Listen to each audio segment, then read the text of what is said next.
Welcome to జిహెచ్కే Telugu channel. నేను మీ advocate Harikrishna.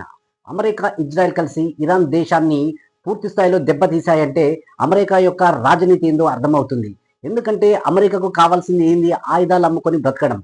ఈ రోజున ఇరాన్లో అణుబాంబులు తయారు చేస్తుందని అమెరికా ఒక సాకు చూపి ఈ రోజున ఇజ్రాయెల్, అమెరికా కలిసి సంయుక్తంగా ఇరాన్ సుప్రీం అధినేత ఖమేనీని చంపడం చాలా దుర్మార్గమైన విషయం. ఎందుకంటే అమెరికా దగ్గర కూడా అణ్వాయుధాలు చాలా గుట్టలుగా పోగేసుకుని లక్షలాది రాకెట్ లాంచర్లతో లక్షలాది అణుబాంబులు తయారు చేసుకుని పెట్టుకున్న అమెరికా ఈ రోజున ఒక నీతి చెప్పడం ఎంతైనా దుర్మార్గమైన విషయం. తను మాత్రం అణుబాంబులు తయారు చేయాలి, వేరే దేశాలు మాత్రం అణుబాంబులు తయారు చేయకూడదు, అది వేరే దేశాలకు ముప్పుగా పరిణిస్తుందని అమెరికా చెప్పడం చాలా విడ్డూరంగా అనిపిస్తుంది. నిజంగా చెప్పాలంటే ఇజ్రాయెల్కు థ్రెట్ ఉన్నది ఒక ఇరాన్ తోటి, కానీ అక్కడ వాళ్ళు ఆ దేశాలు కలిసి మాట్లాడుకునే సమయం ఇవ్వాలి. కానీ అమెరికా పూర్తి స్థాయిలో అక్కడున్న ఇరాన్లో ఉన్న సహజ వనరులు, ఆ యొక్క నిక్షేపాలు, అక్కడున్న పెట్రోలియం ఉత్పత్తుల పైన కూడా అమెరికా కన్ను వేసింది. నిజంగా చెప్పాలంటే అమెరికా చేస్తున్న దురాగతాలకు ఏదో ఒక రోజు అరబ్ దేశాలు ఖచ్చితంగా బుద్ధి చెప్తాయి.